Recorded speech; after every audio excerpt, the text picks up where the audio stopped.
से सुन लेना, कोई भी धंधा करना पलायन मत करना। एक बार पलायन किया साला गंदी आदत लग जाएगी, यहां से वहां जाओगे, वहां से कहीं और जाओगे, वहां से कहीं। अरे चुनौतियों का सामना करना एक बार सीख गए ना, पलायन की नौबत कभी जिंदगी में नहीं आएगी।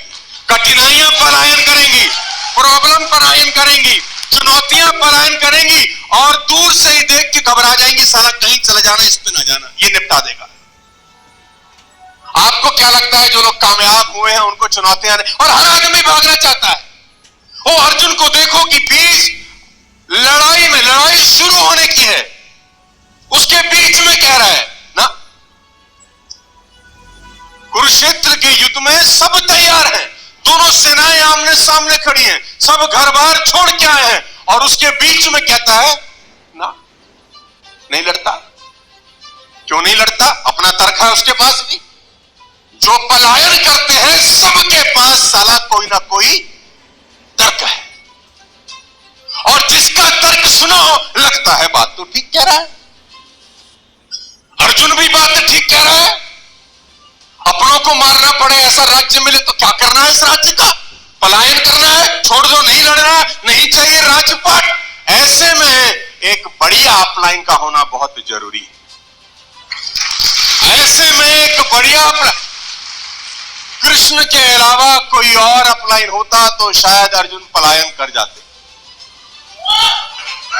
कोई और होता तो पलायन।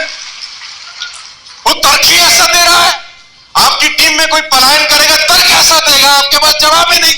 आप बोलते हो बात तो ठीक कह रहा है यार, इसको कैसे रोकूं, जाने तो, ऑल द बेस्ट, जा।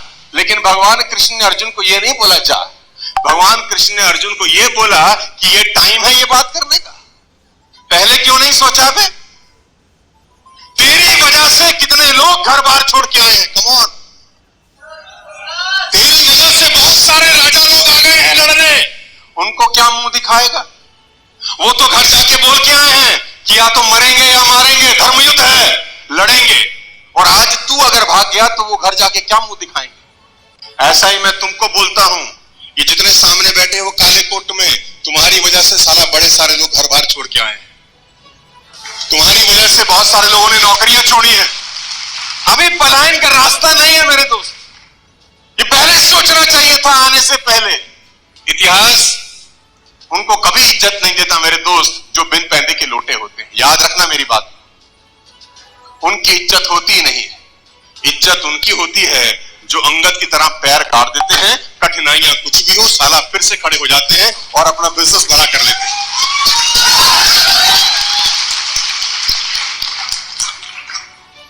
मैं आपको उदाहरण देकर समझाऊंगा, आपको जल्दी समझ में आएगा। आपकी स्क्रीन के ऊपर एक कंपनी का नाम लिख रहा हूं जिसका नाम है Tesla. Ladies and gentleman, boys and girls, 2003 में ये कंपनी स्टार्ट हुई, 2003 में ये कंपनी स्टार्ट हुई, एलन घुसे 2004 के अंदर। आपकी जानकारी के लिए बता दूं, पहला प्रॉफिट कंपनी ने शुरू होने के 10 साल के बाद बनाया।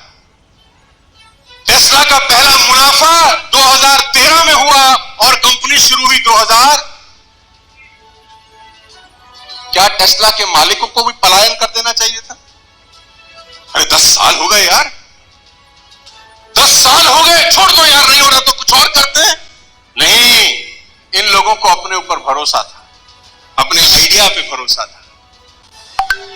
दुनिया इनको प्रभावित नहीं कर सकी, एक दिन साला इन्होंने ही पूरी दुनिया को प्रभावित कर डाला। Ladies and gentleman, boys and girls, मैं आपकी जानकारी के लिए बता दूं, वो कंपनी जिसने पहले 10 साल में 1 रुपया प्रॉफिट नहीं कमाया था, आज 8,36,000 करोड़ का एसेट वैल्यू है। 8,36,000 करोड़ पहले 10 साल 1 रुपया भी ना कमाने के बावजूद। Conor McGregor used this to become the top UFC fighter in the world. Ranveer Allahabadia is using this to build his empire, and I'm using this in my life to build the life of my dreams. और ये कहानियां सुनने के लिए नहीं है, इनको जिंदगी में इंप्लीमेंट करना बस। आपकी स्क्रीन के ऊपर फेडेक्स का एग्जांपल आपको देता हूं आज। फेडेक्स 1971 में स्टार्ट हुई, पहला प्रॉफिट 1975, यानी अपनी स्थापना के 4 साल के बाद बनाया इस कंपनी ने। यानी पहले 4 4 साल फेडेक्स ने 1 रुपए का मुनाफा नहीं कमाया। आज 6,86,000 करोड़ का एसेट वैल्यू है और करीब करीब 5 लाख लोग काम करते हैं उस कंपनी में जिसने पहले 4 साल में 1 रुपया भी।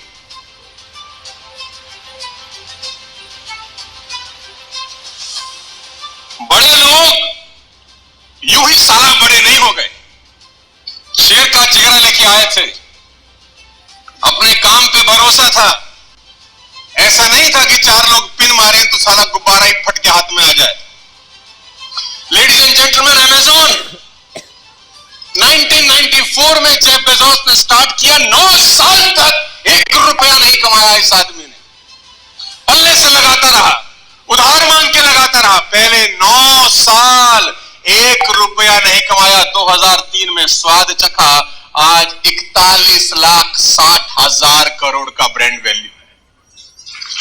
दुनिया का नंबर 1 आदमी बना वो जो 9 साल अच्छा आप मुझे बताओ उस 9 साल में लोग क्या कहते होंगे जेफ बेजोस को? आप बता दो, मुझे नहीं कहना।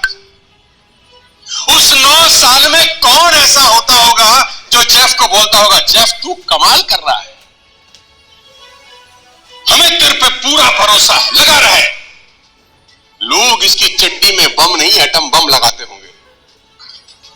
और 9 साल प्रॉफिट नहीं कमा रहा, ये बड़ी बात नहीं है। बड़ी बात यह है कि उस 9 साल में पैसा भी लगाया जा रहा है, पीछे से पैसे की बम्बार्डमेंट हो रही है, उधार मिल रहा है, उधार लगा रहा है, पल्ले से मिल रहा है, पल्ले।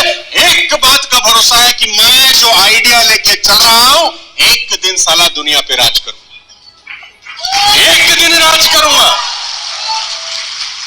मैंने आपसे कहा बड़े लोग यूं ही बड़े नहीं हुए, तुक्के में विरासत में बड़े नहीं हुए। इन लोगों में साला शेर का जिगरा है। यहां डायरेक्ट सेलिंग के अंदर 9 साल 9 दिन में साला फट के हाथ में आ जाता है।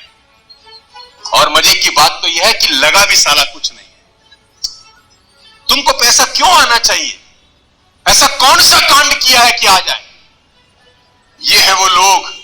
2007 में फाउंड हुई जियो। 2007 में मुकेश अंबानी ने जियो की स्थापना करी। 2007 से लेकर 11 साल 2018 तक सिर्फ बैकग्राउंड में काम होता रहा। ऑप्टिकल फाइबर बिजली रही। 1.5 लाख करोड़ का प्रोजेक्ट था, 1.25 लाख करोड़ बैंक से उठाए, 25,000 करोड़ पल्ले से लगाए। पहले 11 साल अंबानी साहब एक पैसा कमाए बिना 1.5 लाख करोड़ लगा गए। मुझे आप बताओ 7 से लेकर 18 तक उस 11 साल के अंदर, 9 साल के अंदर कितने लोग बोलते होंगे कि तू बहुत बड़े, 1.5 लाख करोड़ लगा दिया। और फिर वो आदमी कहता होगा कि हर आदमी से 200-300 रुपया कमाऊंगा बस। तो लोग मैथमेटिशियन भी होंगे, उसको बोलते होंगे इतना पैसा बैंक में रख, इतने का ब्याज पूरी जिंदगी आएगा। ऐसे गीता ज्ञानी भी लोग होंगे उसके आजू बाजू में। लेकिन मजे की बात तो ये थी, उसको पता था ऐसे हरामखोरों से सलाह नहीं लेनी। पहले 9 साल 11 साल 1 रुपया ना कमाने वाला जियो आज 3 लाख करोड़ के ब्रांड वैल्यू पे है। 3 लाख करोड़ का एसेट वैल्यू है जियो का आज के डेट में।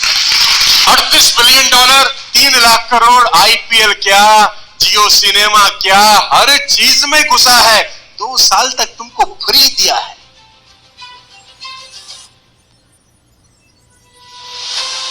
बिजनेस माइंडसेट से नेटवर्क मार्केटिंग होती है, एम्प्लॉय माइंडसेट से नहीं होती। कागज पे लिख लो आज। You can't lead others until you are leading yourself. But are you really leading yourself? Direct selling का बिजनेस एम्प्लॉय माइंडसेट से हो ही नहीं सकता कि मैं किसी टीम का हिस्सा हूं, वो जैसा बताएगा मैं कर लूंगा, ऊपर वाला बता देगा मैं कर लूंगा, नहीं बताएगा मैं नहीं, ये होएगा ही नहीं। तो इस बात को अच्छे से समझ लो, पेशेंस रखनी पड़ेगी। बहुत समय ऐसा होगा पे आउट गिरेंगे, नहीं आएंगे, लोग परेशान करेंगे। अरे कितना साल तुमको टोटल हुआ है? 4 साल तो मुझे ही हुआ है, तो तुमको तो कम ही हुआ होगा।